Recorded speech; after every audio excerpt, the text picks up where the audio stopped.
I was discussing last night the Bodhisattva doctrine in Mahayana Buddhism and comparing it or relating it to the two great tendencies in Indian spirituality: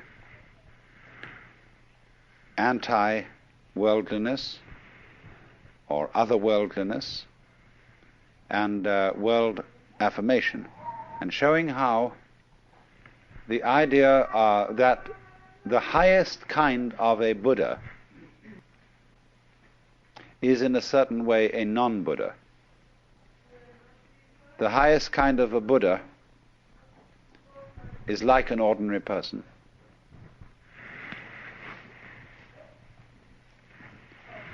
And this comes out very, very much in various tendencies in Zen, where, for example, all the painting peculiarly characteristic of Zen Buddhism in the Chinese and Japanese tradition is, as it were, secular. It has a peculiarly non-religious atmosphere. That is to say, the painting of Kegon sect and Tendai sect, as you saw it in the museum today, was religious painting.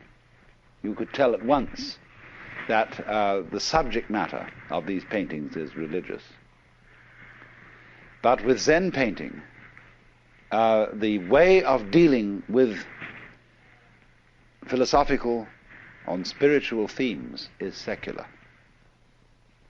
So that when an artist like Sengai, living in the 17th century Japan, paints the Buddha, there is something slightly humorous about the Buddha. He wears his halo over one ear. There is an informality, a slight raffishness.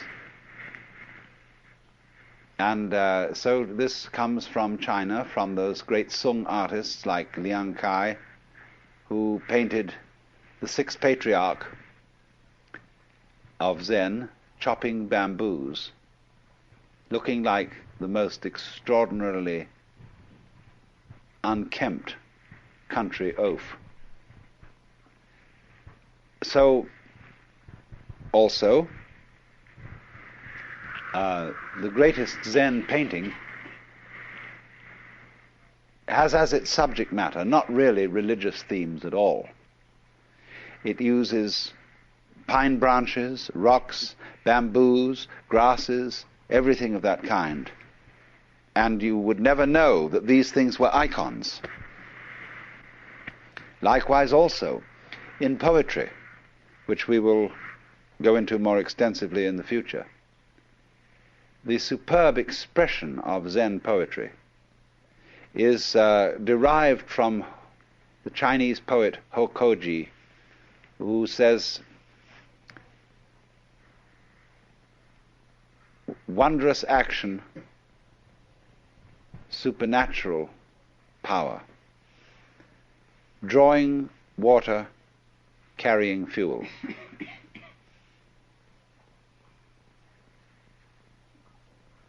Now, that poem is a little bit too religious for Zen taste.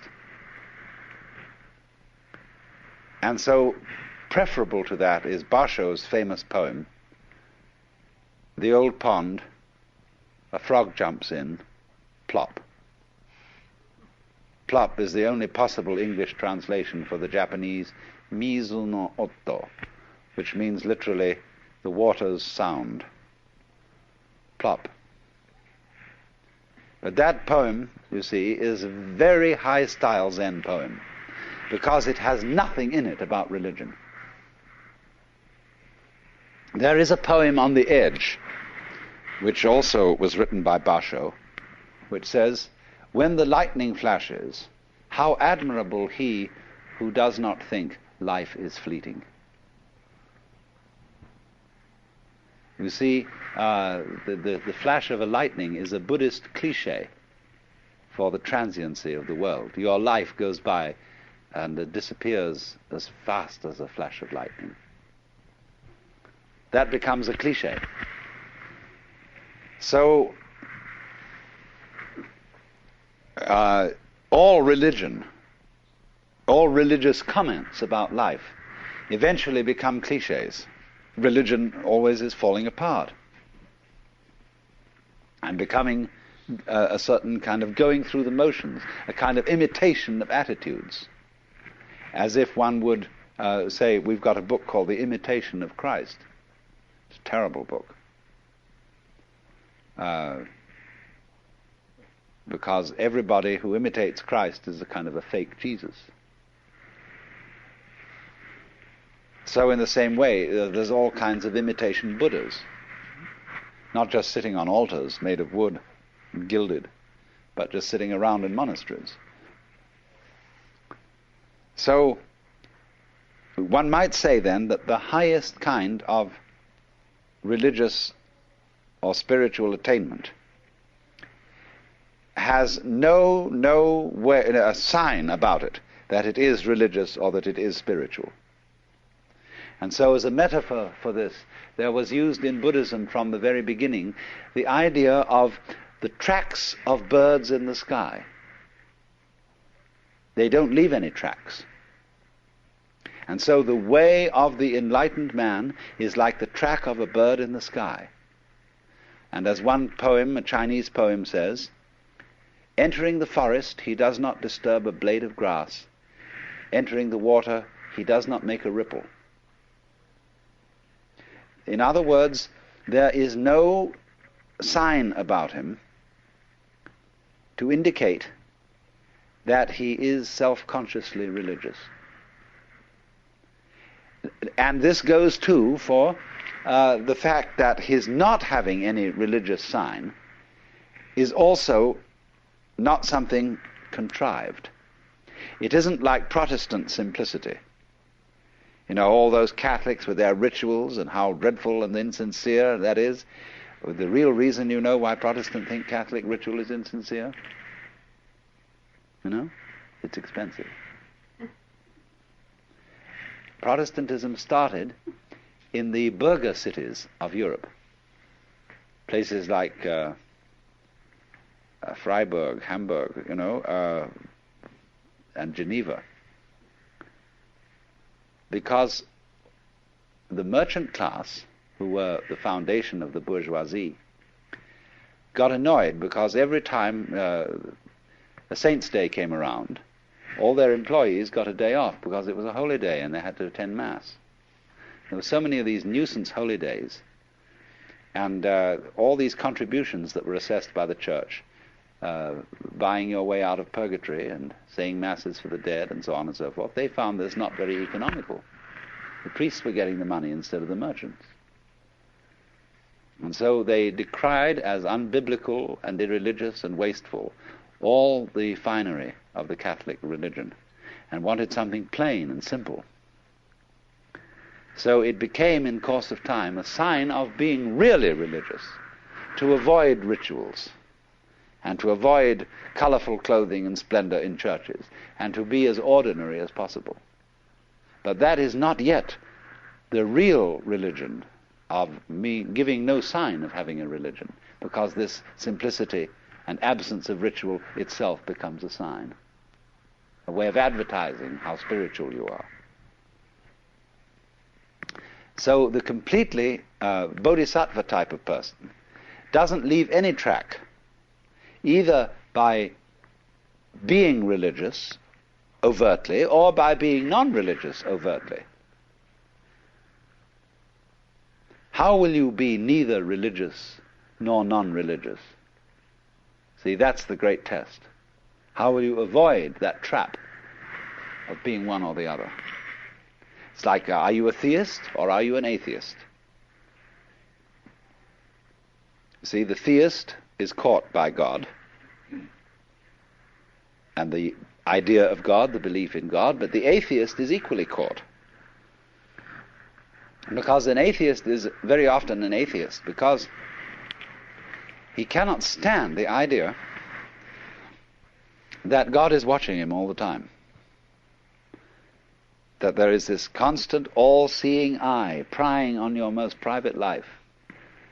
And that there's this, you know how when you're a child in school and you're writing something or doing arithmetic and the teacher walks around the class and looks over your shoulder.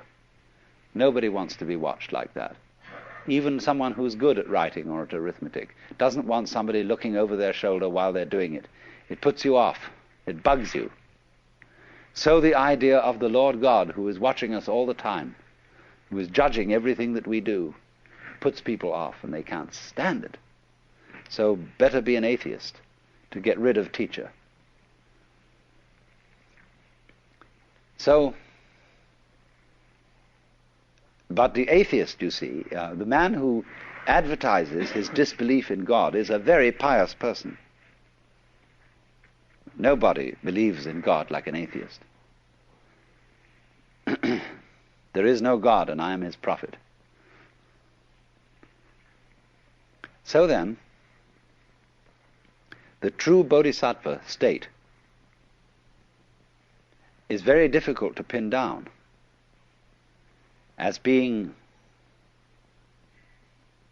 neither supremely religious nor blatantly secular. And people who think that the height of Buddhism or the height of Zen is to be perfectly ordinary have still missed the point, like the atheist has missed the point. But for this reason, then, there is an element in the art, the painting, the poetry, etc., which has been inspired by this kind of Buddhism. This kind of art where the subject matter is non-religious. Nevertheless, there is something about the way in which this non-religious subject matter is handled that stops you. And you know there's something strange about it. This is how I first became interested in Oriental philosophy and all that kind of thing. I had an absolute fascination for Chinese and Japanese painting, the secular painting, the landscapes, the treatment of flowers and grasses and bamboos. There was something about it that struck me as astonishing, even though the subject matter was extremely ordinary. And I just, as a child practically, I had to find out what was the strange element in those bamboos and those grasses. I was being, of course, taught by those painters to see grass. But there was something in there that one could never pin down, never put your finger on. And that was this thing that I will call the religion of no religion. The supreme attainment of being a Buddha who can't be detected, who, in this sense, then leaves no trace. You remember, some of you have seen those 10 paintings called the 10 Stages of Spiritual Ox Herding. And the author, there are two sets of these paintings. There's a heterodox one and an orthodox one. The heterodox one has as the man catches the ox, it gets progressively whiter, until in the end it disappears altogether, and the last picture is an empty circle. But the orthodox set of paintings doesn't end with the empty circle. The empty circle arises 2 from the end, 3 from the end. It is followed by 2 others. After the man has attained the state of emptiness, the state, in other words, of complete iconoclasm, the state of no attachment to any spiritual or psychological or moral crutch, there are two more steps. One is called returning to the origin, which is represented by a tree beside a stream. And the final one called entering the city with hands hanging down. That means hands giving a handout, as it were, giving bounty.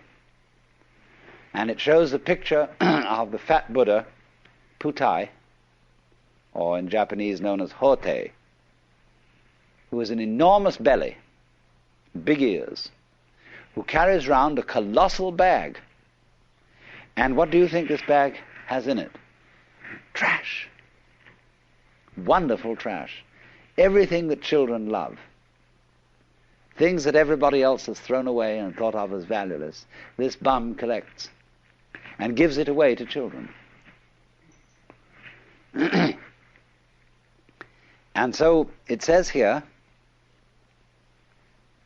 that he goes on his way without following the steps of the ancient sages.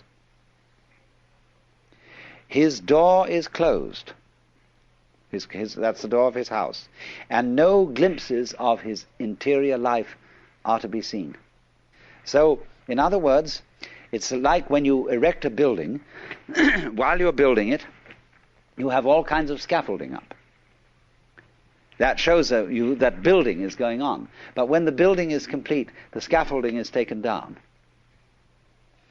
To open a door, as they say in Zen, you may need to pick up a brick to knock at the door. But when the door is open, you don't carry the brick inside. To cross a river, you need a boat. But when you've reached the other side, you don't pick up the boat and carry it. So the brick, the boat, the scaffolding, all these things represent some sort of religious technology or method. And in the end, these are all to disappear, so that the saint will not be found in church. I don't take what I say literally. The saint can perfectly readily go to church without being sullied by church. But ordinary people, when they go to church, they come out stinking of religion. There was a great Zen master once, and one of his disciples asked him, "How am I making progress?" He said, "You're all right, but you have a trivial fault." "Well, what is that?" He said, "You have too much Zen." Well, he said, when you're studying Zen, don't you think it's very natural to be talking about it? The master said, "When it's like an ordinary conversation, it is much better." And so another monk who was standing by listening to this exchange said to the master, "Why do you so specially dislike talking about Zen?" And he replied, "Because it turns one's stomach." So what did he mean when he said, when it's like an ordinary everyday conversation, it is somewhat better? When the old master Joshu was asked, at the end of the kalpa, when everything is destroyed in fire, there will be one thing remaining. What is that? And Joshu replied, "It's windy again this morning." So in Zen, when you're asked a question about religion, you reply in terms of the secular. When you're asked about something secular, you reply in terms of religion. So what is the eternal nature of the self? It's windy again this morning. "Please pass me a knife." The master hands him the knife with the blade first. He says, "Please give me the other end." What would you do with the other end? See, here the disciple starts out with the ordinary. "Please pass me the knife." And suddenly he finds himself involved in a metaphysical problem. But if he starts out with the metaphysical, he's going to get involved with the knife. So, now, to go deeply into the religion of non-religion, we have to understand what you might call the final ultimate attainment of Mahayana Buddhist philosophy. And this is contained in a school of thought which is called in Chinese Hua Yan and in Japanese Kegon. Kegon is the intellectual foundation for Zen. And there was a great Chinese master by the name of Shumitsu, who was simultaneously a Zen master and the fifth patriarch of the Huayan sect. Hua, it means flower. Yan, garland. The garland of flowers. And it's all based on a Sanskrit sutra called Avatamsaka. This is called simply, in Japanese, Kegon Kyo. A very big sutra. And the subject matter of this sutra are what are called the four dharma worlds. And I must explain what these four worlds are so that you get the point.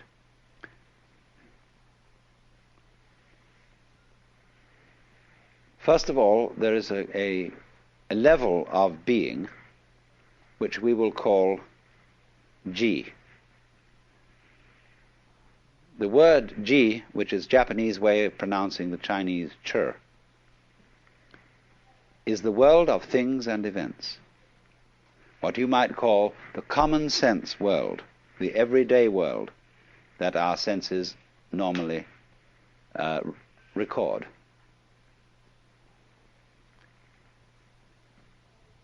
The word ji, the character in Chinese, has a multiplicity of meanings because it can mean a thing or an event. It can also mean business, an affair, not in a love affair, but something in the way the French say les affaires, for business. Something important. It can also mean affectation. Putting something on or showing off. And so a person who is a master in Zen is called Buji, which means no business, no affectation, nothing special. The poem says, "On Mount Lu there is misty rain, and the river Jiang is at high tide. When you have not been there, your heart is filled with longing. But when you have been there and come back, it was nothing special. Misty rain on Mount Lu, river Jiang at high tide."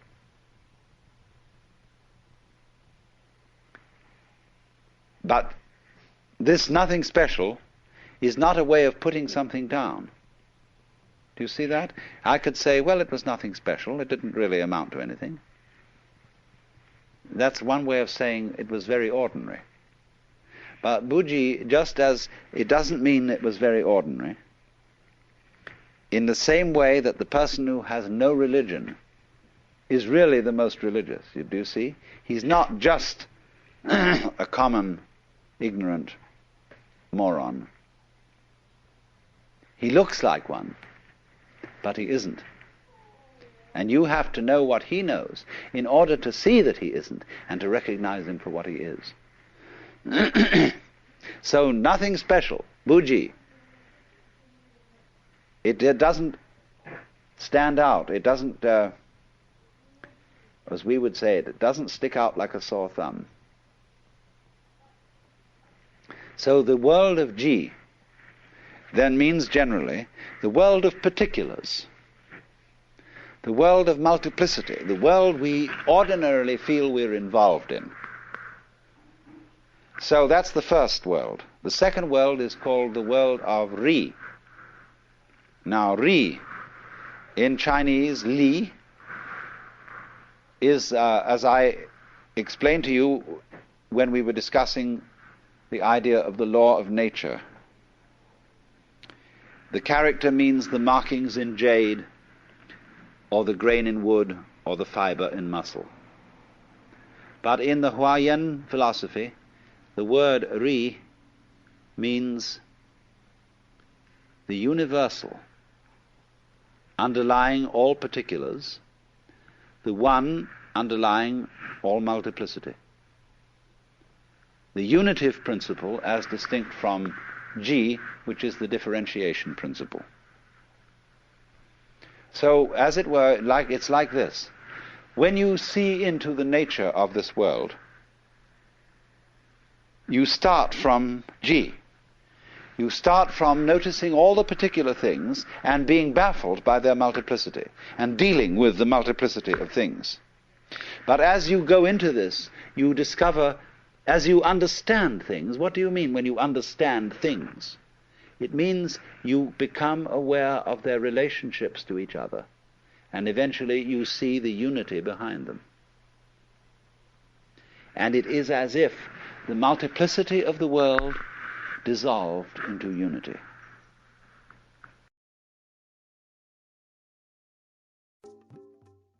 You start from noticing all the particular things and being baffled by their multiplicity and dealing with the multiplicity of things.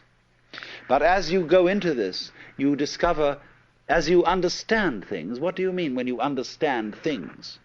It means you become aware of their relationships to each other, and eventually you see the unity behind them. And it is as if the multiplicity of the world dissolved into unity. And so here you encounter a problem. I can see the world as a unity. I can see the world as a multiplicity. But how the devil am I going to put the two visions together? If I am to be a practical success in business, in family life, and so on, I have to observe the world of particulars. It's particulars that matter. I have to know chalk from cheese. But if I become a saint, a monk, or a hermit, then or even perhaps a poet or an artist, I will forget about the practical matters and contemplate the unity, the secret meaning underlying all events. But then all those practical people are going to say to me, you're falling down on the job. You've escaped from life. Because they feel that the world of particulars is the real world. But the other guy says, no, your particulars are not real. You make a success of things, yes, but it's completely temporary. You think you're an important person, that you're really contributing to human life. But actually, your success in doing this sort of thing lasts for a few years, and then you fall apart like everybody else does. Where's your success now? When you're dead, what happened to the millions of dollars you made? Where are you? They're all gone. So that isn't real from the standpoint of the person who concentrates on the unity. So then, to perfect our understanding, we have to go to the third of these worlds, which is called Ri Ji Mu Ge. Now, that means between Ri, the unity, and Ji, the particulars, Mu, there is no, Ge, block. That means the world of the universal and the world of particulars are not incompatible. Let's take two very different things and see how they can be united. Take shape and color. Never in a million years can you, with a black pencil that can draw shapes, make red.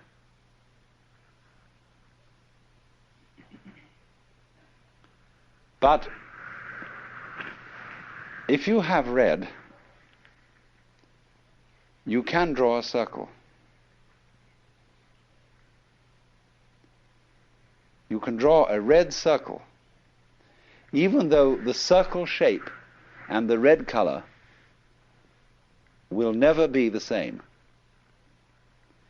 Yet red circle, they go beautifully together. So think of circle as G and red as Ri.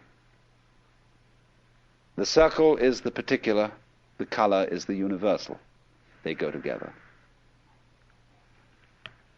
So then we might say the properly rounded out person is both spiritual and material, both otherworldly and worldly.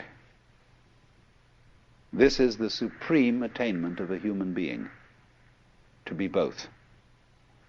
Don't get one-sided. A person who is what you might call just a materialist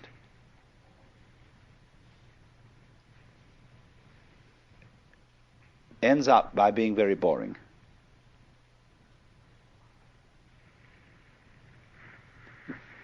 It's you know, you can live the successful life of the world and you can own every kind of material refinement. You can have the most beautiful home, delicious food, marvelous yachts and cars and everything. But if you have no touch of mysticism, it eventually is all perfectly boring, and you will get tired of it. Then on the other hand, there are people who are purely spiritual, and they live in a kind of dry world where all luxury has been scrubbed away, and they are very intense people. When you're in their presence of a very spiritual person, an excessively spiritual person, you feel inclined to sit on the edge of your chair. You are not at ease, because you know the eye of judgment is looking through you and going down into your very soul and finding that you're just a scallywag after all. And here's this absolutely sincere, this dreadfully honest and unselfish person. This is something which is always puzzling to people brought up in a Western environment, because great spiritual people are often very, very sensuous, because they can't be materialists in the ordinary sense. They can't be straight, open sensualists, because for them the world is too wonderful for that. Any human being is too marvelous to be treated as just a kind of sexual object. They may be very much a sexual object, but so marvelous, you have to stop with it and really go into the whole of that marvelous, wonderful personality. So there is a trouble, keeps coming up for the West. When you go to church and you suddenly go to a church where there's a marvelous clergyman, and you think he is the very exemplar of life, and you idealize him, and then suddenly there develops a frightful scandal that he has an affair with his secretary, and you think all is lost, that the faith has been sold out, that everything's going to rack and ruin, because he was not purely spiritual. And he himself may be terribly confused and worried about this, because in our world, you see, we make the spiritual and the material mutually exclusive. But Ri-ji Mu-ge, this third world, means that between the spiritual and the material there is no obstruction. So we might say this would sound as if it were the highest level, but there's one more to come, which is called Ji-ji Mu-ge. This means then suddenly Ri has disappeared, but between Ji and Ji there is no obstruction. Between one event and any other event or events there is no mutual exclusiveness. Shall I put it that way? This is the doctrine, the highest doctrine of Mahayana Buddhism, which you could call the doctrine of the mutual interpenetration of all things, or the mutual interdependence of all things. And its symbol is what is called Indra's net, that is used in the Avatamsaka Sutra. Imagine at dawn a multidimensional spider's web covered in dew. A vast, vast spider's web that is the whole cosmos, and is not only a kind of a flat thing, but a solid thing, and as solid in 4, 5, 6, and n dimensions,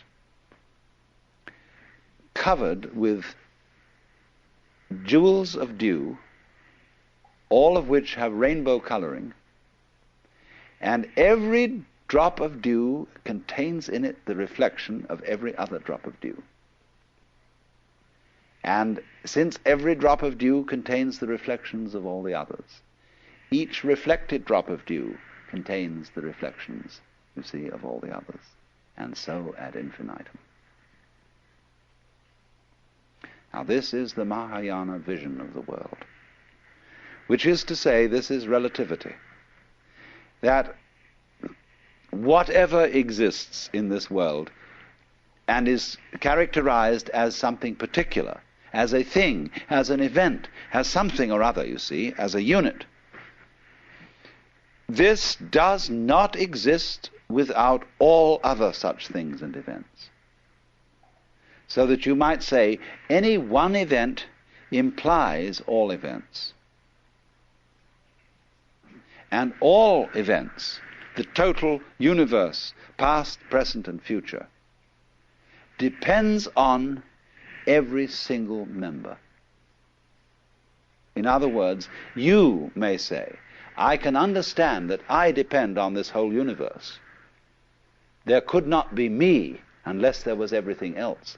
It is harder to see the corollary of that the whole universe depends on you. You might say, well, how can that be? Because I come into being, and then I go out of being, and before I was born, I'm sure the universe was here, and after I die, I'm sure it will go on. How can you say then that the whole thing depends on me? Very simply,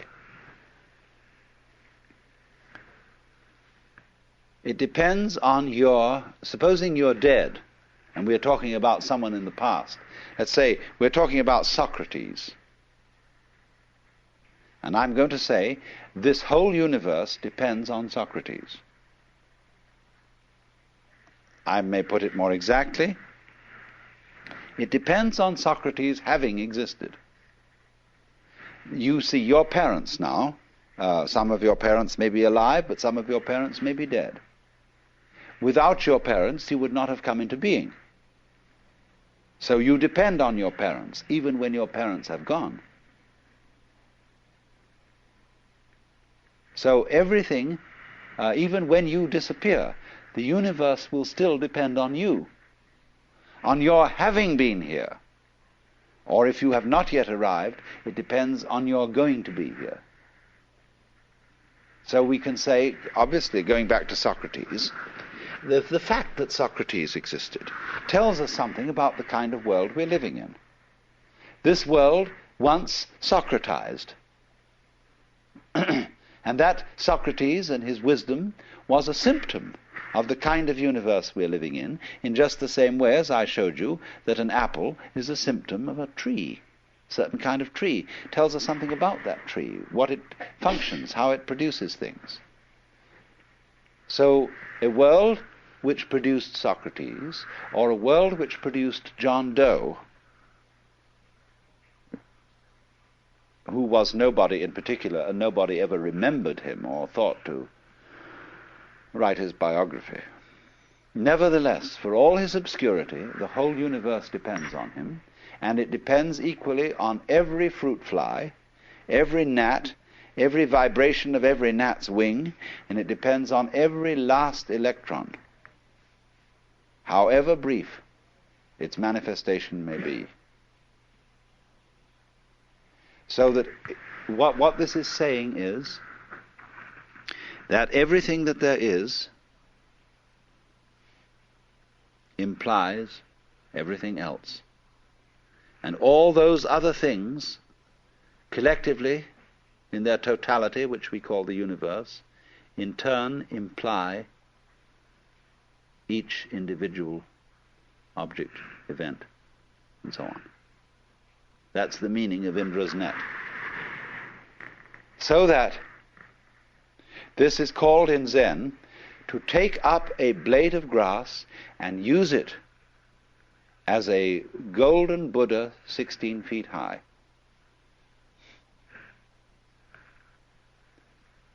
When you have a chain and you pick up a link, all the other links come up with it. You see? Because it implies, if this is a link, it is a link in a chain. If it isn't, it's just an oval piece of metal. But if it's a link, up come all other links. So if you are an event, every event, there's no such thing as a single event. The only possible single event is all events whatsoever. That could be regarded as the only possible atom.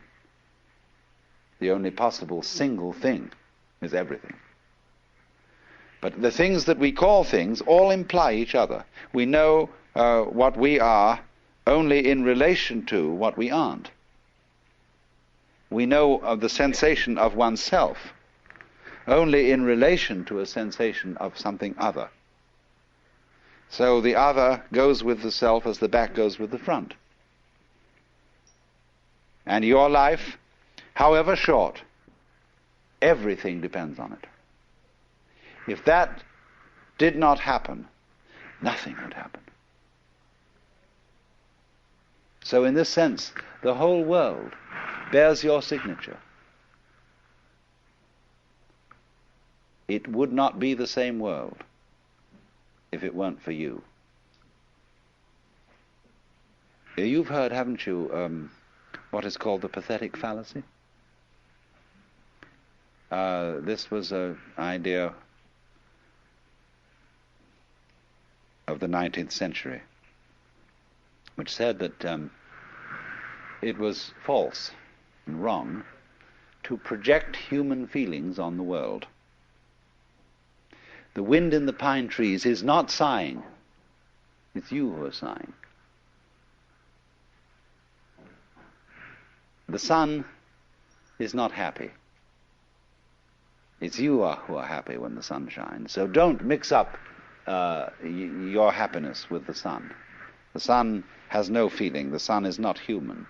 The wind has no feeling and is not human.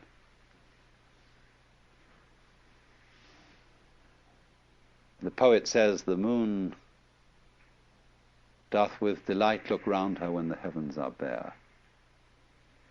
And the logician says, no, the poet looks round with delight at the moon in the bare heavens. How awful. I mean, if that's the point, you see, better not say any poetry, just have prose. But actually the moon does look round with delight when the poet looks round with delight, because the world of which one symptom is the moon is the same world of which another symptom is the poet. They go together. A world where there is a moon implies a world where there is a poet. A world where there is a poet implies a world where there is a moon. So in this sense, the moon can be said to look round with delight through the agency of the poet. Because you can't separate poet and moon. Just as you can't separate head and feet without destroying the unity of the body. So in that sense then, this whole world is a human world. And we should not take this silly attitude or philosophy called the philosophy of the pathetic fallacy, which says outside our skins it's all inhuman and dumb and blind force, and only inside the skin is there the human world.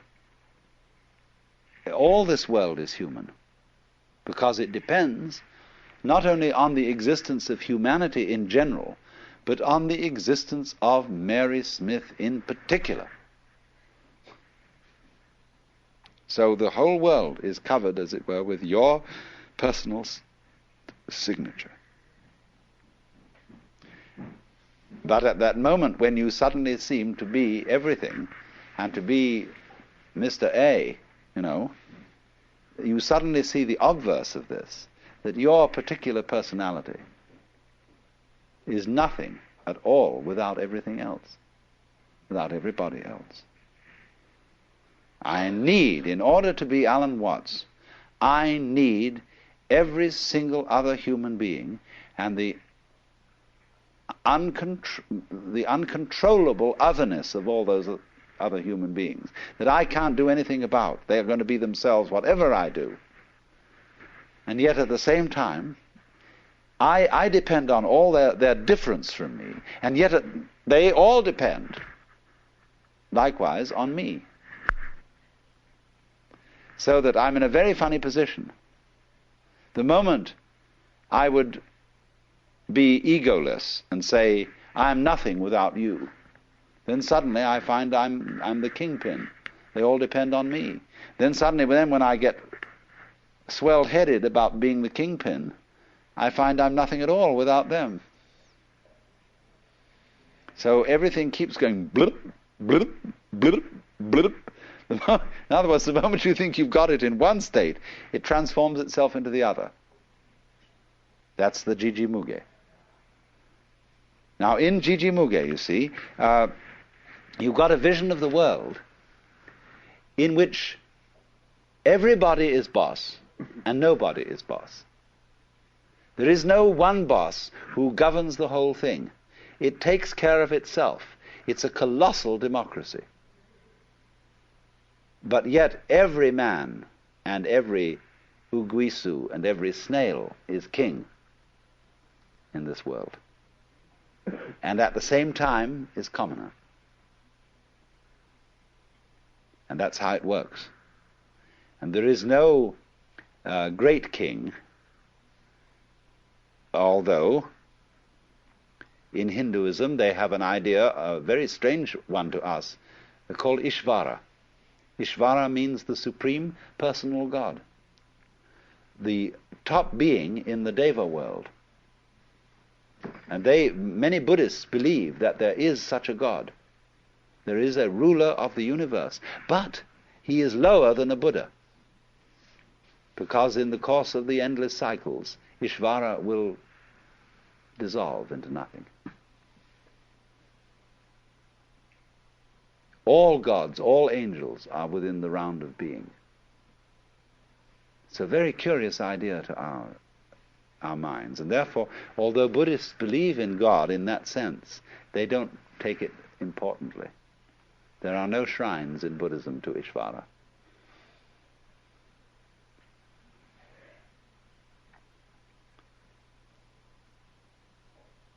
So then, it is through Jiji Muge, this idea of the mutual interpenetration and interdependence of all things, that we have the philosophical basis for Zen as a practical, non-intellectual way of life.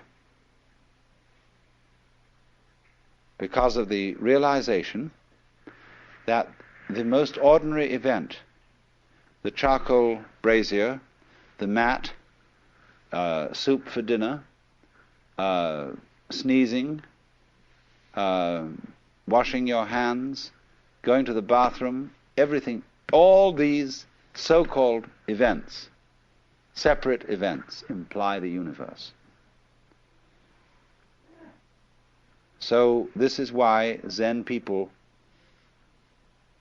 will use the ordinary event to demonstrate the cosmic and the metaphysical.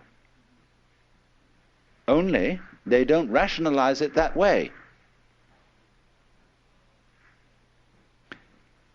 To see infinity in a grain of sand and eternity in an hour is still Riji Muge and not Jiji Muge. Jiji Muge is when you offer somebody the grain of sand, For God's sake, stop thinking about eternity. Here's just the grain of sand. There is no difference between the grain of sand and eternity. So you don't have to think about eternity as something implied by the grain of sand. The grain of sand is eternity. So in the same way exactly, our sitting here at this moment is not something different from nirvana. We are nirvana as sitting here exactly like this, you see. So you don't have to say any philosophical comment on the grain of sand or on our sitting here. That's called legs on a snake or a beard on a eunuch. You put legs on a snake, you see, and you embarrass the snake in its motion. And a eunuch doesn't need a beard. We would say in our idiom, don't gild the lily. Or Zen would say, don't put frost on top of snow. So all what you might call specifically religious activity is legs on a snake.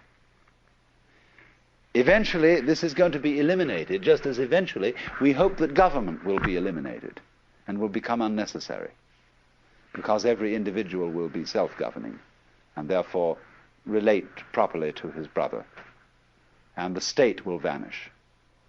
So too, at the same time, the church will vanish. And that's why in the book of Revelation, in the New Testament, it is said that in heaven there is no temple, because the whole place is the temple. So when we achieve the fulfillment of Buddhism, there is no Buddha, no temple, no gong, no bell, because the whole world is the sound of the bell. And the image of Buddha is everything you can look at.